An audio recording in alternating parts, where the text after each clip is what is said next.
Abonnez-vous et cliquez aussi sur la petite cloche de notification pour ne rien rater de nos prochaines vidéos. N'oubliez pas de partager aussi la vidéo et de la liker.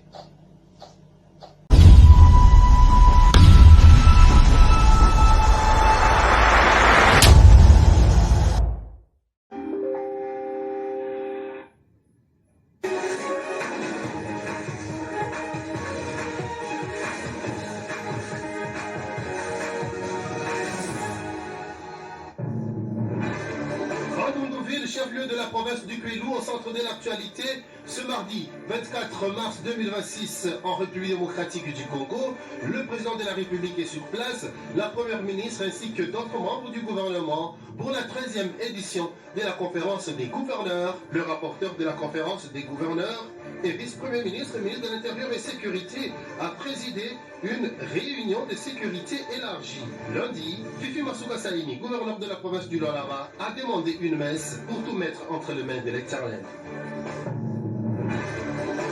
Les évêques de l'Église catholique de la République démocratique du Congo sont en assemblée plénière extraordinaire débutée depuis lundi 23 mars 2026, convoqués dans un contexte d'urgence pastorale, seront entre autres traitées les candidatures au poste du recteur de l'Université catholique du Congo. La lettre du l'évêque de Bujimaï sera également examinée, messe d'ouverture présidée par le président de la CNCO, archevêque de Lubumbashi, Monseigneur Fulgence Moutseba. Justice dans ce journal, l'ex-président de l'Assemblée provinciale du Congo central a été libéré lundi. Selon une source judiciaire, son arrestation n'avait rien à voir avec le dossier pour lequel il est poursuivi par le parquet général près la Cour de cassation.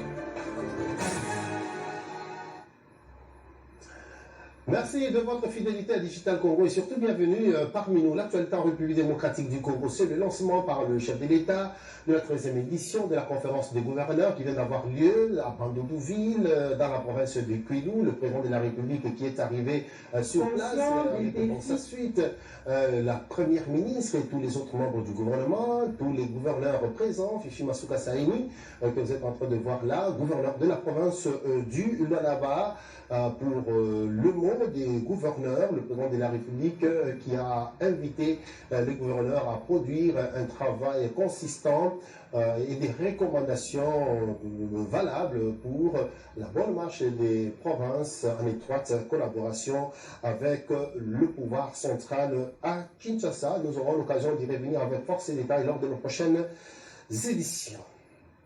Et le président de la République, Félix-Antoine Tshisekedi Tshilombo, qui est arrivé à Bandundu-Ville, ovationné, accueilli par une population bien dressée. Le président de la République qui a un calendrier chargé pour cette province du Kwilu, après Bandundu-Ville, le chef de l'État qui sera également à Kikwit. Tout cela pour la promotion du secteur agricole en République démocratique du Congo, plus particulièrement dans cette province.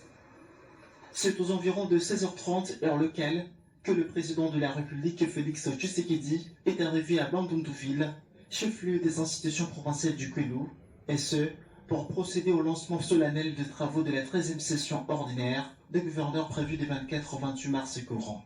Dès son atterrissage, le premier citoyen congolais, avec droit aux honneurs militaires avant d'être accueilli par le couple Philippe Akamitu Nandolo, gouverneur de la province du Kwilu. Comme on peut le constater, depuis les petites heures de la matinée, la population avait pris d'assaut l'esplanade de l'aéroport national des Bandundu pour réserver un accueil très chaleureux au chef de l'État, au garant du bon fonctionnement des institutions de la République. Dans une file d'attente venue pour l'accueillir, Félix Tshisekedi n'a pas échappé à des salutations des représentants des institutions publiques que privées, tant provinciales que nationales. Après cette étape, le cortège s'est dirigé à la résidence, lieu réservé pour son logement, là où il a eu un petit moment de repos, avant de se diriger vers le Majesté chapiteau pour procéder au discours de lancement officiel de ce grand rendez-vous. Interrogé, certaines personnalités politiques disent attendre le changement dans le domaine agricole, vu que cette question est au centre des assises. À noter que tous les regards des Congolais sont tournés vers cette grande messe, où plusieurs désidérata de la population seront battus en vue des solutions idoines. Et le rapporteur de la conférence des gouverneurs et vice-premier ministre, ministre de l'Intérieur et Sécurité, décentralisation affaires coutumières, Jacques Chabani, a présidé le 23 mars à Bandundu-Ville, chef-lieu de la province du Kwilu, un comité provincial de sécurité élargi dans le but de préparer l'arrivée du président de la République, Félix-Antoine Tshisekedi Tshilombo. Les responsables des services de sécurité, tant au niveau national que provincial, ont pris part à cette réunion. Très sans routière. La préparation de l'arrivée du chef de l'État Félix-Antoine Tshisekedi à Bandundu-Ville pour la 13e conférence des gouverneurs est tout d'abord sécuritaire. Les dossiers étaient au centre d'un comité provincial de sécurité élargi présidé par les rapporteurs de la conférence des gouverneurs et vice-premier ministre, ministre de l'Intérieur et Sécurité Jacques Chabani Biango. En préparant à cette réunion, les responsables des services de sécurité tant au niveau national que provincial. Cette rencontre a permis également d'évaluer la situation sécuritaire dans la province. Faisant le compte rendu de la réunion, le gouverneur de la province du Kwilu, Philippe Akamituna, a confirmé que toutes les dispositions sécuritaires sont prises pour garantir la bonne tenue de ces assises et sécuriser les séjours du président de la République dans la province. La réunion a tourné sur 3 points. Le premier point, c'était la situation sécuritaire de la province, l'état des lieux de la province. Le deuxième point, c'était par rapport à l'itinérance du chef. Et le troisième point, c'était les divers. En rapport avec la situation sécuritaire, et là, on a dit que la situation sécuritaire de la province était calme dans son ensemble, et nous avons abordé aussi l'état des préparatifs de la conférence. On a dit que la province s'est vraiment bâtie pour que les conditions soient remplies pour la tenue de la conférence. Quant à ce que la province devrait faire, la province a vraiment répondu, je ne peux pas dire à 100%, mais vraiment valablement, et nous sommes fiers.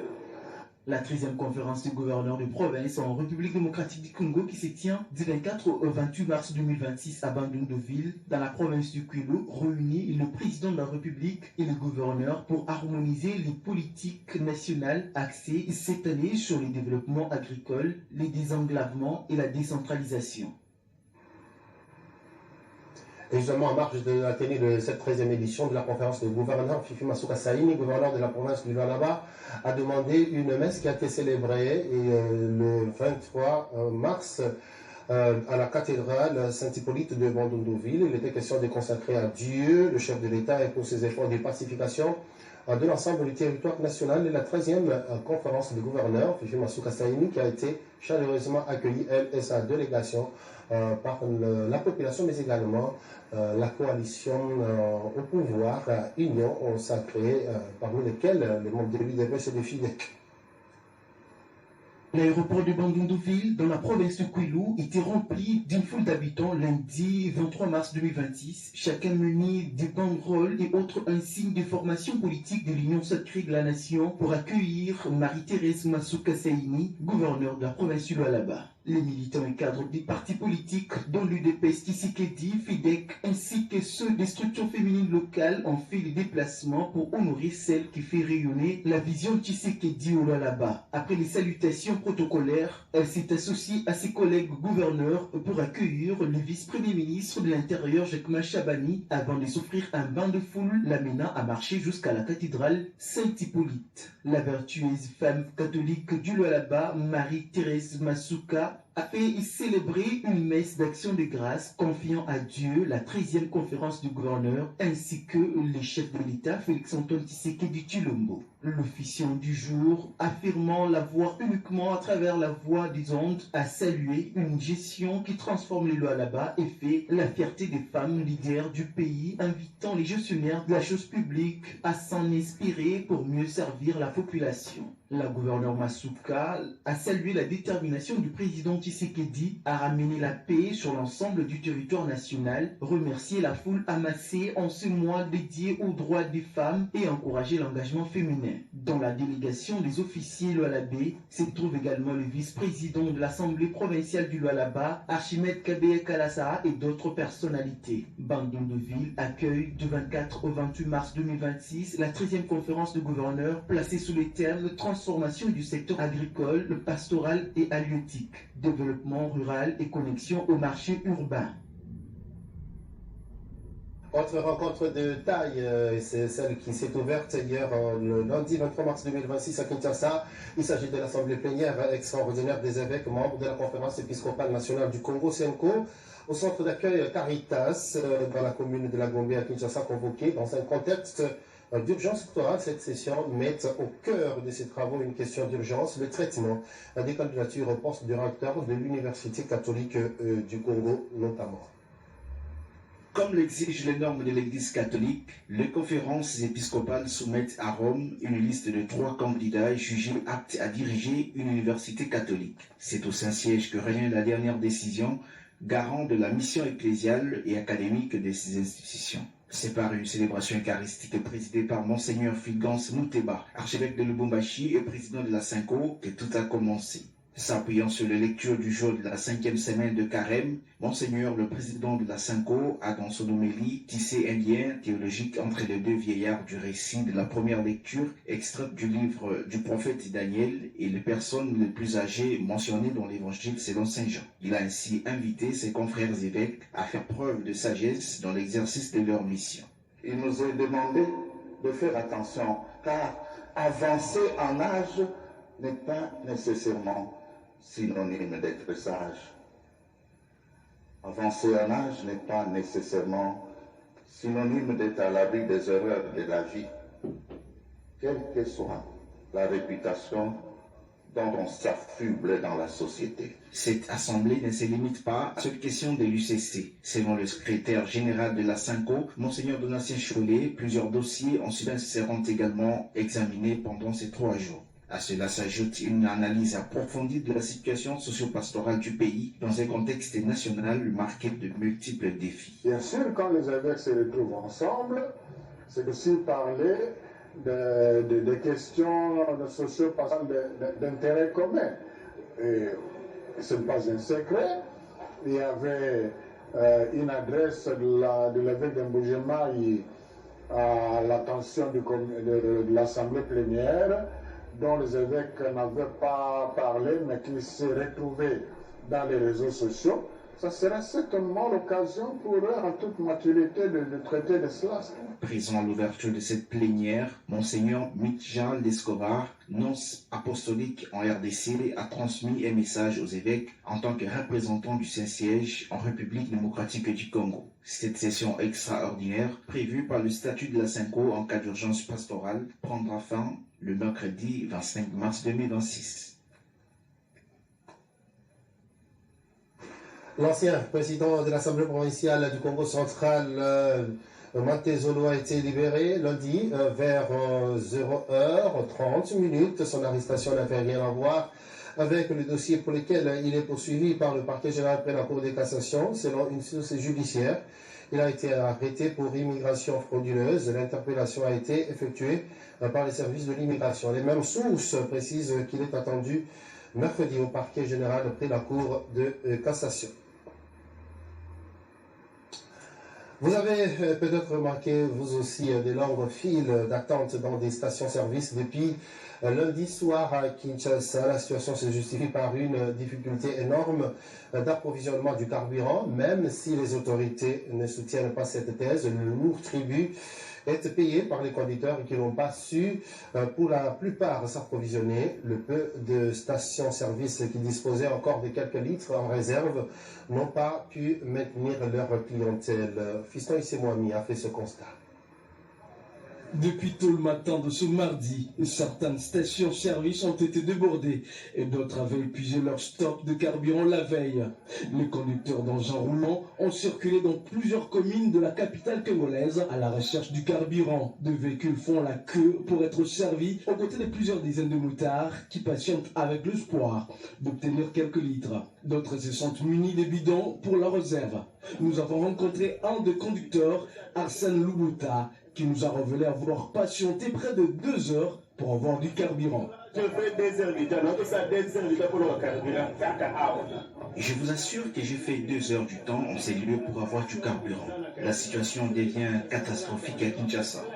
Plusieurs stations n'ont pas de carburant. Le peu des stations qui en ont sont débordées, nous faisons le fil et nos activités sont au ralenti. En tout cas, que nos autorités nous trouvent une solution le plus vite que possible. En revanche, le ministère des Hydrocarbures n'a pas attendu longtemps pour apaiser la population. Dans une déclaration, Akassia Bandouboula a rassuré qu'il n'y a pas de pénurie en carburant sur toute l'étendue du pays. Et un message d'apaisement à la population, c'est-à-dire à la population qui n'a pas pénurie de carburant dans le pays, selon la situation des stocks que j'ai actuellement ici en possession. Au niveau de l'ensemble du pays, la couverture est assurée. Aux hydrocarbures, nous voulons assurer la population justement que le CPI, l'organe qui gère la question d'importation de fourniture en produits pétroliers, a été résolu et les importations sont bel et bien en cours de traitement, que ce soit. Notons que le secteur de transport en commun a donc été secoué à Kinshasa avec des effets d'entraînement sur le coût de la course qui a été majoré. La population n'a pas eu d'autre choix que de s'y raccommoder. Les activités ne se sont pas déroulées comme d'habitude dans la capitale de la République démocratique du Congo. Et dans la ville de Uvira, les commerçants nationaux dénoncent la concurrence jugée déloyale des vendeurs ambulants étrangers et qui écoulent leurs produits à des très bas prix, une situation qui suscite des plaintes et relance le débat sur la réglementation du petit commerce en République démocratique du Congo. Pour l'organisation non gouvernementale Observatoire droit, justice et gouvernance locale pour la cohésion sociale en RDC, les autorités doivent trouver un équilibre entre l'application de la loi, la protection des commerçants nationaux et l'accès de la population à des produits abordables. Un reportage de Jean Bermans Loulacha.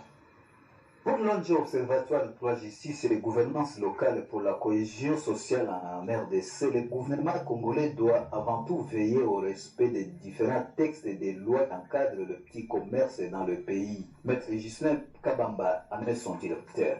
Aujourd'hui, la problématique de cette question des commerces frontaliers, des petits commerces, nécessite vraiment l'implication de nos députés nationaux pour que vraiment nous ayons réellement une loi qui essaie un peu de clarifier les conditions. Qui doit faire ça? Comment? Sous quelles conditions? Afin de gérer les opérateurs économiques congolais. Il estime que les préoccupations des commerçants nationaux sont compréhensibles. Toutefois, il appelle également à prendre en compte la réalité sociale des populations qui dépendent souvent de ces vendeurs ambulants pour se ravitailler à moindre coût. Quels que soient les moyens qu'ils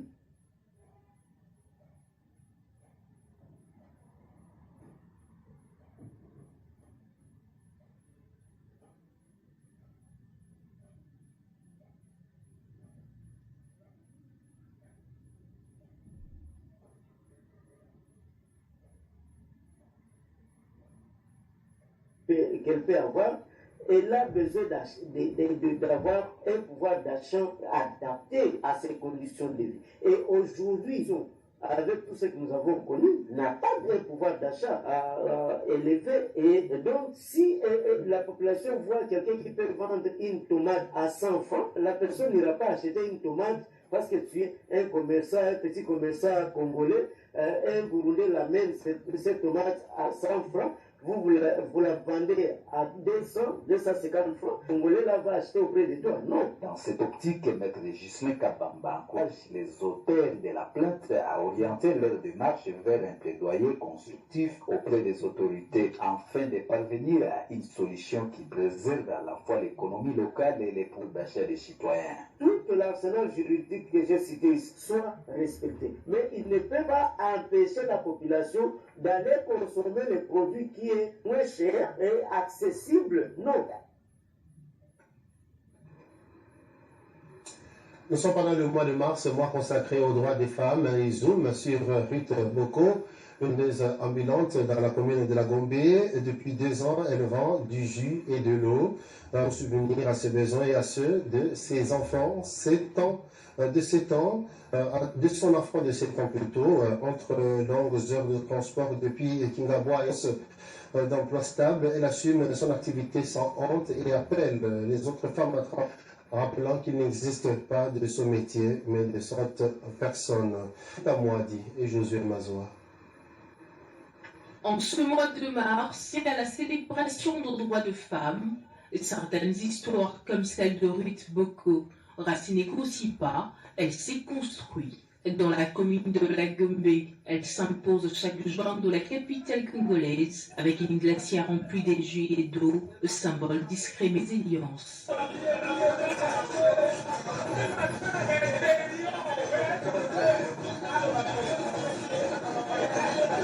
Depuis bientôt 2 ans, exerce le métier de vendeuse ambulante, sans honte ni complexe.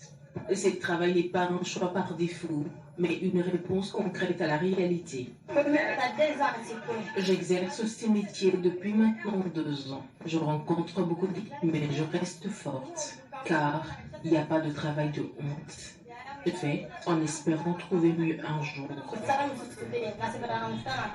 Derrière, il y a une responsabilité, celle de prendre soin d'elle-même et de son enfant de cette vente quotidienne.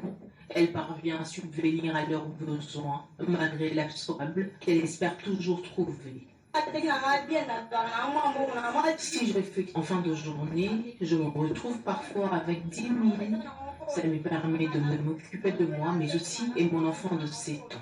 Je conseille à toutes les femmes d'appeler, mais de se concentrer à l'essentiel, ce qui est leur autonomisation, car il n'y a pas de solution. Malgré les défis, reste debout. En ce mois de mars, son message est clair. Elle encourage les femmes à ne pas attendre des conditions parfaites pour agir, car pour elle, quel qu'il soit, reste une voie vers la dignité et l'autonomie.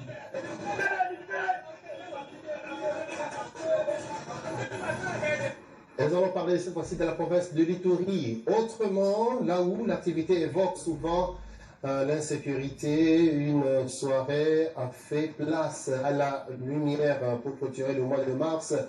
Une soirée dénommée Simama, portée par l'émission Femmes Visionnaires, a mis à l'honneur les femmes Nounia. Un moment de cohésion et de fierté venu rappeler qu'au cœur de l'Ituri, la joie et l'espoir trouvent encore leur place malgré l'insécurité. Vérité Diabla Johnson.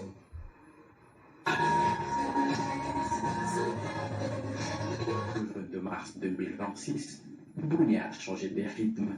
Les regards ont quitté l'actualité sécuritaire pour se tourner vers une scène pleine de mamans, s'imposer comme un moment de détente, mais surtout comme un symbole dédié aux tensions. Mars reste le mois dédié aux droits des femmes. Ici, il s'estime une salle comble, un public engagé, tous venus célébrer Autriche, une dizaine de candidats reporter l'événement, élégance, assurance, diverses catégories, un seul esprit, valoriser la femme autrement, montrer sa présence dans la société. Derrière l'initiative, Léonie Billy semblait fort, créer un espace où les femmes se sentent vues, respecter un espace où les différences deviennent une richesse. La soirée a aussi porté un message. Dans une région touchée par les violences, la cohésion reste possible. Dans ces moments simples, dans les partages, dans les sourires, dans la rencontre des figures locales dont Jana Lacha a renforcé cette dimension, celle de l'engagement, l'activité des femmes.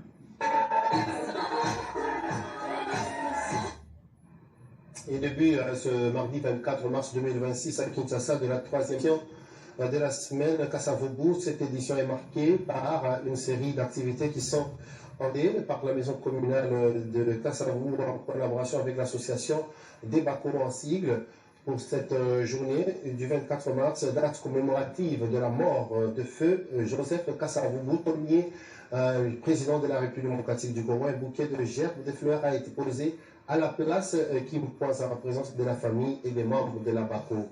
Voilà, Gisèle Chizuka et Gabriel Messidi. La 3e édition de la FOU a été lancée ce mardi 24 mars dans la commune de Kasavubu. Plusieurs ont valorisé la mémoire de feu Joseph Kasavubu, premier président de la République démocratique du Congo. Commémorative, un bouquet de gerbes de fleurs a été déposé à la place en présence du bourgmestre de Kasavubu, Fine Masumbu. Les membres de l'Alliance des Bakongo n'ont pas manqué de témoigner en l'honneur de feu Joseph. Joseph Kasavubu, véritable pilier, tête de l'État par son attachement profond et à l'équilibre des institutions, des maires pour APK, la boussole indispensable de la stabilité de notre nation. Face à l'enjeu de notre temps, sa vision d'union responsable et d'une gestion propre qui constitue une solution durable pour le développement du Congo. À savoir qu'il est également prévu au cours de cette troisième Savougou qui se clôture le 29 mars prochain des conférences, des expos de danse ainsi que d'autres activités commémoratives. L'Agence nationale de météorologie et télédétection par satellite Metelsat sigle traverse actuellement d'énormes difficultés. C'est ce qu'a laissé entendre l'ingénieur Théophile Izey Lemene, directeur d'exploitation météorologique à la Metelsat, en marge de la Journée mondiale de la météo, célébrée lundi 23 mars 2026. En plus d'un salaire dérisoire, cet établissement de l'État est confronté à un manque de frais de fonctionnement et une fuite de cerveau, déplore-t-il. Je vous propose de suivre l'ingénieur Théophile Izey Lemene lui-même. Pour la question de savoir quelles sont nos difficultés, alors je vous dis que les difficultés sont très énormes, très énormes. Les agents ont un salaire de misère, on n'a pas de subvention de l'État, on n'a pas de frais de fonctionnement, et les agents n'ont pas le moyen de transport, et il y a des fuites de cerveau, ça veut dire qu'il y a des gens qui n'acceptent pas de travailler dans ces conditions-là, et ils partent, ceux qui restent, ce sont vraiment des braves, les gens, il faut les respecter. Alors, nous demandons seulement à l'État de venir en aide, d'avoir un regard sur la Metelsat. Le 4 mars de chaque année est consacré à la Journée internationale de lutte contre la tuberculose, une journée qui vise à sensibiliser sur les conséquences sanitaires et économiques dévastatrices de cette maladie infectieuse meurtrière. Au centre hospitalier Boyambi, dans la commune de la Gombe, plusieurs patients affluent pour se faire soigner entre stigmatisation persistante et espoir de guérison grâce à une prise en charge médicale adaptée. Yvonne Amouri, Patrick Ngour. Au centre hospitalier Boyambi, plusieurs patients arrivent pour se faire soigner de la tuberculose, une maladie qui rend le quotidien difficile, si l'on en croit le témoignage de Jenny Lusurama, l'une des patientes. Ça me fait mal au ventre et les jambes qui tremblent. On me donne des traitements chaque matin et chaque soir. 6h à 5h. À cause de cette pathologie contagieuse, plusieurs personnes qui y sont atteintes sont objets de stigmatisation, ce qui attriste quelquefois Jean-Claude Liloko, actuellement hospitalisé ici. À réagir, crier, même de 1h à 2h du temps. Leur réaction est mauvaise. J'ai pu commencer à crier entre 1h et 2h du temps. Personne ne viendra me demander ce qui se passe. Pourtant, cette maladie est guérissable avec des médicaments appropriés, comme nous le montre ici l'infirmier Kombela Simon. Ce sont les médicaments de la première phase. Dans les couloirs de cet hôpital, nous avons aussi rencontré le médecin chef de staff. Dr Mbambi Mambo Fanfan rapporte que les malades sont pris en charge par le gouvernement congolais avec pour objectif de mettre fin à cette maladie dans les années à venir. Et pour cette année, on s'est dit oui, nous sommes capables de finir avec la tuberculose. Déjà, quand on dit à un malade qu'il est tuberculeux, c'est lui-même qui commence déjà à se stigmatiser de lui-même. Ils disent, beaucoup de nos malades, certains de nos malades disent que ils sont mis à part, c'est une maladie honteuse, et c'est certaines personnes d'ailleurs qui se posent la question, où est-ce que j'ai contracté cette maladie? Il faut dire que la RDC est l'un des pays les plus touchés par la tuberculose, se classant 8e au monde et 2e en Afrique après le Nigeria. Cette journée internationale de la tuberculose vise justement à sensibiliser le public aux conséquences sanitaires et économiques dévastatrices de cette maladie infectieuse meurtrière.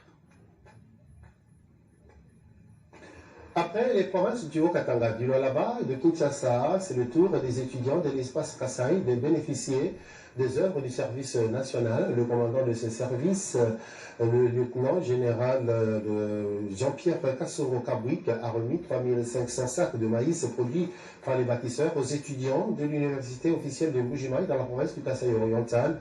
Cette dotation présidentielle va également s'étendre dans d'autres universités et instituts supérieurs de la province, de l'espace Kasaï et du pays. Bénédicte Ndembe. Plus de 3000 sacs de maïs breakfast remis aux étudiants de l'université officielle de Mbujimaï. Une dotation du président de la République à travers le service national. Pour le recteur de cette institution académique, ce service rattaché à la présidence de la République est l'un des rares à se démarquer par l'engagement de son commandant, le lieutenant général Jean-Pierre Kassongo Kabouik, mais surtout par la qualité du travail réalisé depuis sa réactivation par le président Tshisekedi. Permettez-moi de remercier le service national pour la qualité des services qu'il rend à la nation. Votre service compte parmi les meilleurs de ce pays. Franchement, sur le projet qui a réussi. S'il y en a d'autres, mais le vôtre est au grand jour un grand succès pour le programme du chef de l'État. Le service national est l'un des services qui fait honneur à notre pays. Sentez-vous remercier. Si nous remercions le service national, à exécuter, mais pourquoi ne pas commencer par le chef de l'État lui-même, le président de la République, je cite ici Félix Antoine Tshisekedi Tshilombo pour sa magnanimité. Cette dotation intervient quelques semaines seulement après l'inauguration du nouveau bâtiment officiel de l'université de Mbujimaï. La détermination du chef de l'État est telle que s'occuper des bien-être congolais demeure sa seule boussole. Je ne connais pas un seul pays au monde, parce que nous avons étudié l'histoire, un pays en guerre où les ponts se construisent, les chaussées se construisent, le service national fonctionne et les étudiants bénéficient de sacs de semoule de maïs. Un pays en guerre qui se construit, où les universités se construisent. Il s'est de souligner qu'avant Mbujimaï, plusieurs autres universités de l'espace Grand Katanga et de Kinshasa ont été bénéficiaires de cette production, signée bâtisseur du service national. Et en dehors de nos frontières, les lignes continuent à bouger dans le Moyen-Orient dans un revirement inattendu. Donald Trump, président américain, annonce l'ouverture possible des négociations avec l'Iran tout en suspendant des frappes militaires envisagées. Mais Téhéran dément toute discussion, laissant planer le doute sur la situation réelle. Joseph Ngoma et Jean-Emile Senga. Selon Washington, Donald Trump a décidé de suspendre les frappes militaires qui étaient programmées dans la région. Le président américain évoque désormais des négociations diplomatiques pour tenter de désannoncer la crise et réduire les tensions sur le terrain. Du côté de l'Iran, les autorités rejettent ces propos. Selon Téhéran, aucune négociation n'est en cours avec Washington et les conflits demeurent donc inchangés sur le terrain. Cette divergence crée un climat de confusion et d'incertitude alors que la situation militaire reste fragile. Une région toujours sous tension, malgré les annonces de Washington, la région du Moyen-Orient reste extrêmement instable. La population et les forces en présence observent avec inquiétude ces déclarations contradictoires qui laissent planer la possibilité d'une escalade militaire à tout moment. Entre ouverture diplomatique américaine et démenti iranien, la crise au Moyen-Orient reste floue et préoccupante. Cette situation souligne la complexité de relations entre Washington et Téhéran et les risques permanents des confrontations dans la région. Et voilà, c'est la fin de ce journal. Merci à vous de nous avoir suivis. Merci de vous avoir suivis. Au revoir.